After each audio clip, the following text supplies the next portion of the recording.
And the result shows. It creates empathy and compassion between the players. These are the fan arts, again, of the memorable moments, what they had in the game, is when they supported each other, is when they leave a message for each other. And once you're creating this compassionate moment, a genuine human connection will form. And that leads to inclusive and supportive community. So what is a genuine human connection? It's a vulnerable interactions between two people that they feel heard, seen, and known, and valued after the communication.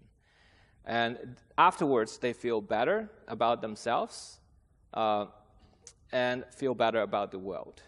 I'm just going to summarize this genuine human connection. It's one of the few things I really believe is generally good for human. When we created Sky, one of the emotions I really want to evoke is that we are not alone.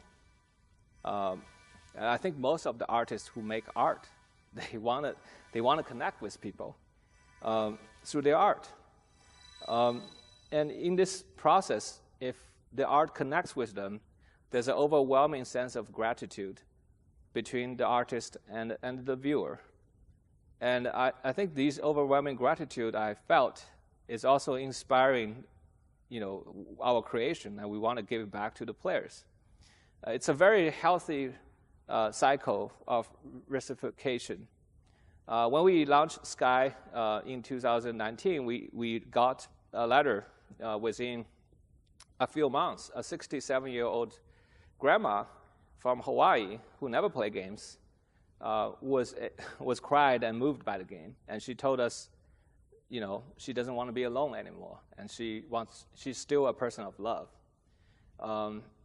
And that's the same age as my mother-in-law, who also came from Hawaii. So it really, and eventually my mother-in-law also became a Sky player and find friendships. It's these stories that really makes me feel happy that working on the games that we make.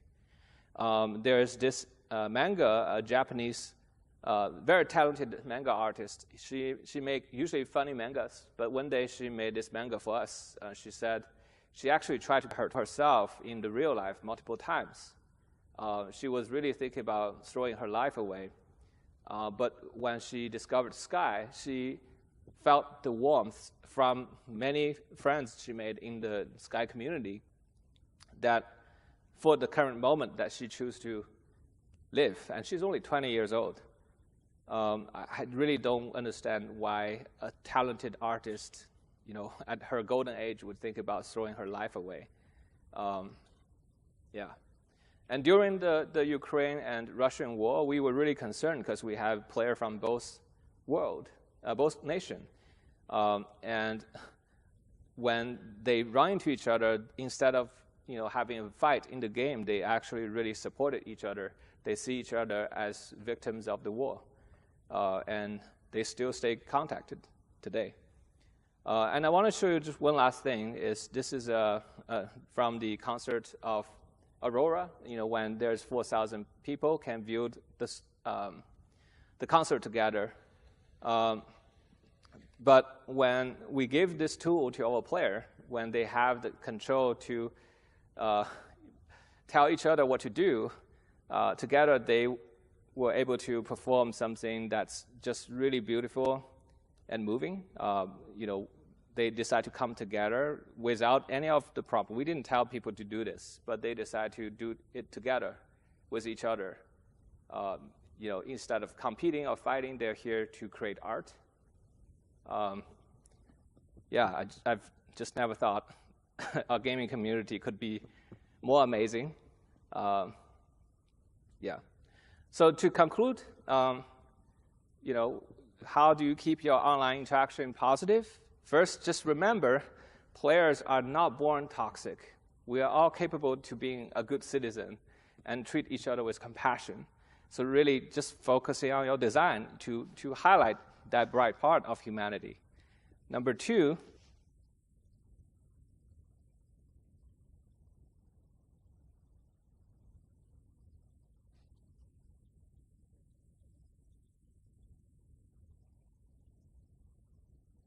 And why online games don't do that.